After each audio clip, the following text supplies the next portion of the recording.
All right, hey guys, welcome to Through the Bible Verse by Verse, a plain and simple study of the entire Bible, book by book, chapter by chapter, and verse by verse. Currently, we are in Judges chapter 19. Now, we're closing up. We're going to, at least my intention is to finish the book of Judges today. These last three chapters are one of the most hideous parts of this book. The actions here will rival the actions that God judged Sodom and Gomorrah. And keep in mind that the whole point is bringing out how in these days Israel had so fallen away from God. Israel had so fallen away. Every man was doing what was right in his own eyes. And so this is this is going to be one of these stories that's gruesome, hideous. Okay, so brace yourself. All right, Judges chapter 19. He says, and in those days, when there was no king in Israel, a Levite living in a remote part of the hill country of Ephraim acquired a woman from Bethlehem in Judah as his concubine. Now, just so you know, a concubine was really a side piece. You had the marriage, the wife, and then and it kind of adds the philosophy goes, you have your wife for your children and your concubine for your pleasure. Okay, so the concubines had no rights, though. They had no inheritance. They had no legal rights. They was just for pleasure. Verse 2. But she was unfaithful to him and left him for her father's house in Bethlehem in Judah. So she was there for a period of 4 months. Then her husband got up and went after her to speak kindly to her and to bring her back. He had his servants with him and a pair of donkeys. So she brought him to her father's house. And when the girl's father saw him, he gladly welcomed him.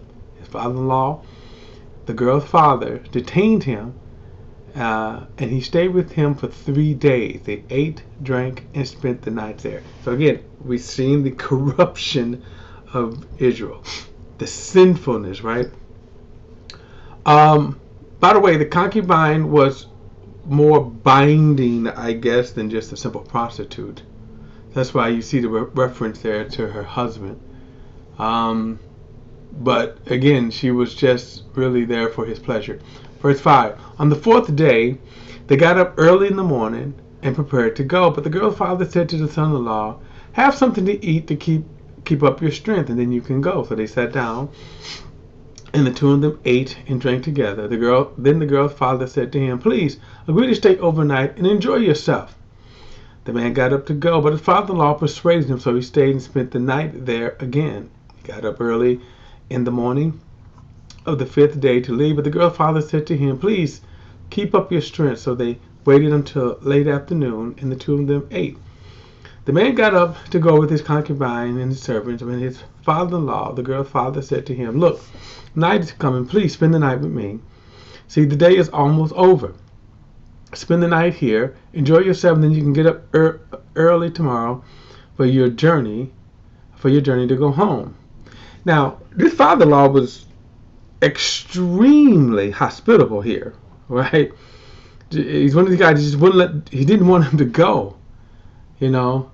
And so, verse 10, but the man was unwilling to spend the night. He got up, departed, and arrived opposite Jabez, that is Jerusalem.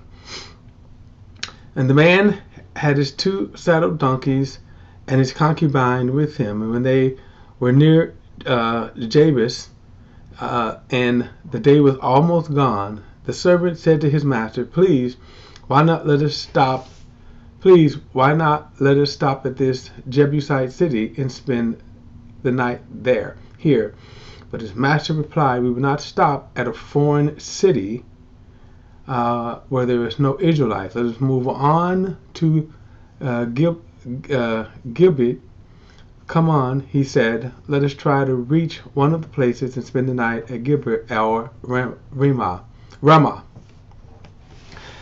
Now, at this time, Jerusalem was not occupied by the Israelites. It was not the holy city. That wouldn't happen for another over 100 years when David would occupy the city, and then God will occupy Jerusalem as, you can say, the holy city. At this time, the holy city was very corrupt because it was pagan.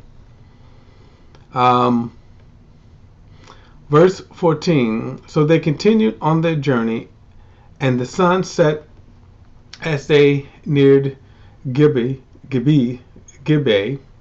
in Benjamin. They stopped to go in and spend the night at Gibeah. The Levite went in and sat down at the city square, but no one took them into their home to spend the night. Now, what is going to be very interesting about this story, first of all, you see the customs, okay, when we deal with the customs. It was customary that if a stranger came in, someone would take them into their home. They would give them, maybe a servant or a slave would wash their feet, hence the washing of the feet. They would give them food, shelter them for the night. They would give them supplies. They would feed their animals as well, water the animals, feed them, and then send them on their journey. The fact that this wasn't happening should have been a sign to this man. And also keep in mind that he didn't want to spend the time in Jerusalem, but felt that, hey, let me go to my own people, and that would prove to be disastrous. Let's see. Verse 16. In the evening, an old man came from his work in the field. He was from the hill country of Ephraim, but was residing in Gibeah. And the men of that place were Benjaminites. And when he looked up and saw the traveler in the city square, the old man asked, where are you going and where you come from? He answered, we are traveling from Bethlehem to Judah, to a remote hill country of Ephraim, where I'm from. I went to Bethlehem in Judah, and now I'm going to the house of the Lord. No one has taken me into his home, although we have both straw and feed for our donkeys and bread for our wines, your female servant and your young man with your servants. There's nothing we lack. Peace to you, said the old man. I will take care of everything you need, only do not spend the night in the city square. Now, let me give you some foreshadowing here. This is, if you go back to Genesis chapter, I believe it's 18 and 19, this story is ominously familiar to that of the Sodom and Gomorrah, when the angels came in. They sat in the town square, and the man was like, you don't want to hang out in the city square. And we're going to see how wicked these men are.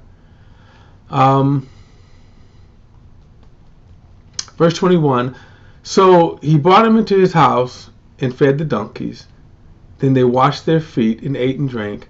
And while they were enjoying themselves, all of a sudden, perverted men of the city surrounded the house and beat on the door. They said to the old man, who was the owner of the house, bring out the man who came to your house so we can have sex with him.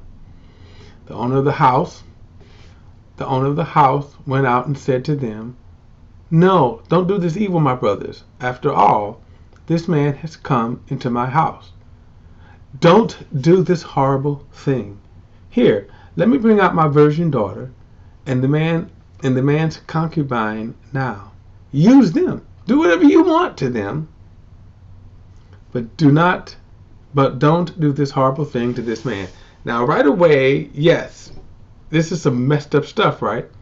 Take my virgin daughters. The fact that he had virgin daughters in the city, right? The man's concubine, right? Take her. But the man, you got to value, okay? So this is pretty messed up. Verse 25. But the men would not listen to him.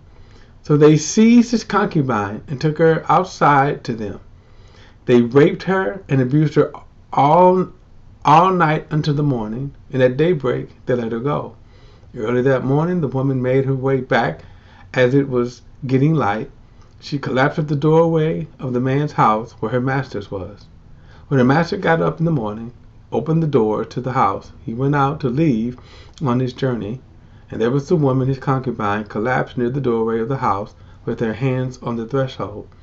Get up, he told her. Let's go. But there was no response. So the man put her on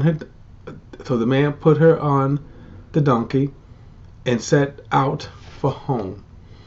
And when he entered the house, he picked up a knife and took hold of his concubine and cut her into 12 pieces, limb by limb. Then he sent her throughout the territories of Israel, and everyone who saw it said, nothing like this has ever happened or has been seen since the day that the Israelites came out of the land of Egypt to this day. Think it over, discuss it, and speak up. Now again, this is, yes, a messed up thing here, okay? Messed up. Now, so he comes to his, first and foremost, as I said, you see these perverted men. What's different than Sodom and Gomorrah is that the perverted men of Sodom and Gomorrah, they wanted to have sex with the angels. These perverted men wanted to have sex with any kind, the man, but then settled for the concubine. And notice they raped and abused her all night to the point that she died. Then he comes up, and the callousness in his heart is kind of disturbing, right? He gets up and he says, get up, right? Like, your woman has just been brutalized all night. So he takes her home and he cuts her into 12 pieces, and he sends it throughout. Now this is chapter 20, verse 1. All the Israelites from Dan to Beersheba and from the land of Gilead came out, and the community assembled as one body before the Lord at Mizpah. The leaders, all of the people, and all of the tribes of Israel presented themselves at the assembly of God. Of the people, 400,000 armed foot soldiers. The Benjaminites heard that the Israelites had gone up to Mizpah. The Israelites asked, tell us, how did this occur?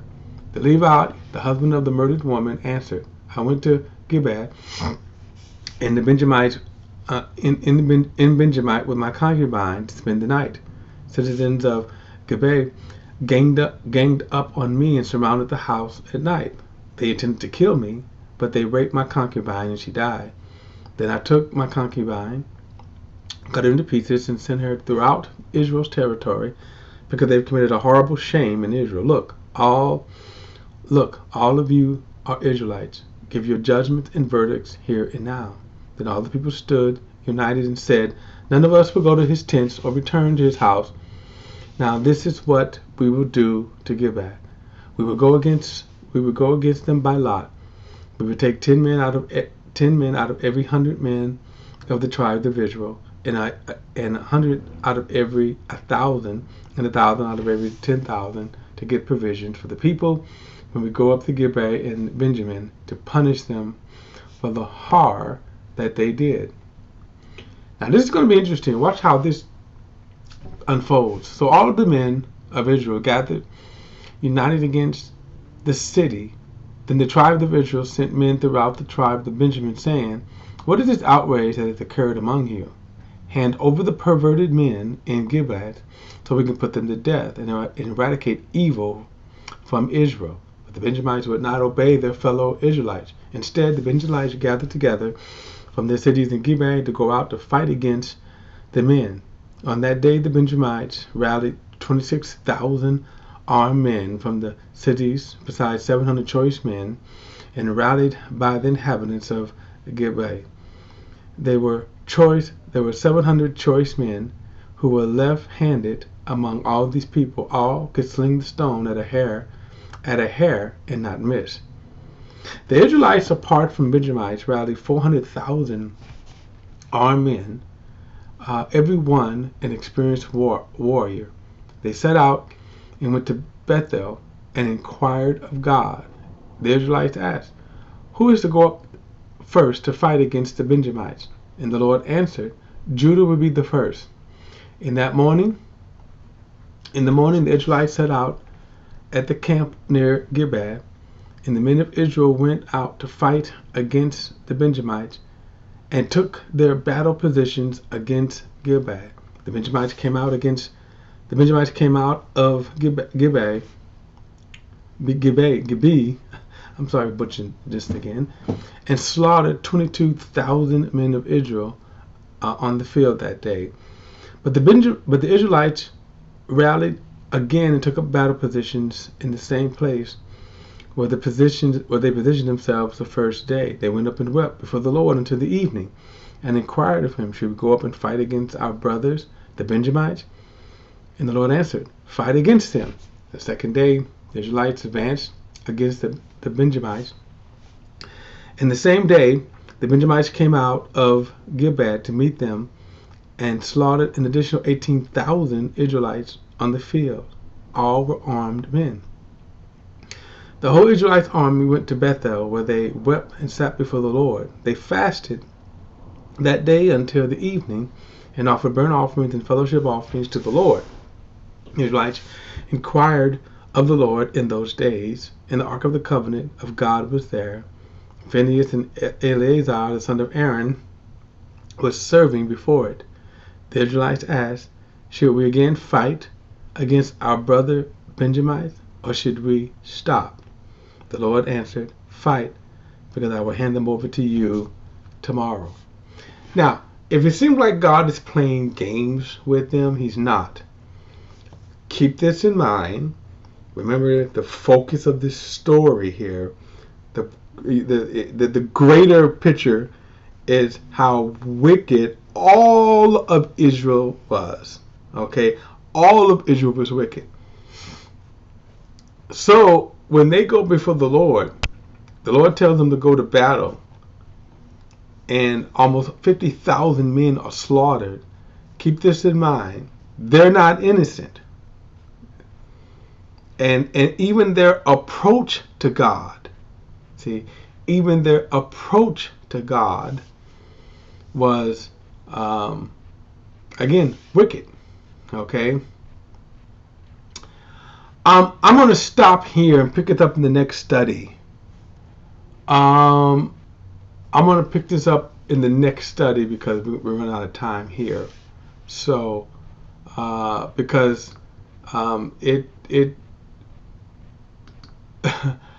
it's kind of unbelievable, the sinfulness here. Also, let me remind you too that this is a good example of, while it seems like God was playing games with them, like God was like, they would go to God and they would ask God, should we go up to fight? And God says, yes, go up and fight. They go up and fight, 18,000 men die. They go up and fight, 24,000 men died, right? Well, was God playing games with them? No. So remember, the focus of the story is one, right? So the focus of the story. But remember, they were all stepped in sin. And as I said before, their very approach was unholy. So even though they're asking God and God is giving them direction, their approach to God, and they're getting to the place where you have exceedingly sinfulness. So who was worse? And at this point, neither one of them were. All right, guys, we're going to pick this up. We're going to come back to chapter 20 in the next study. I'll see you then.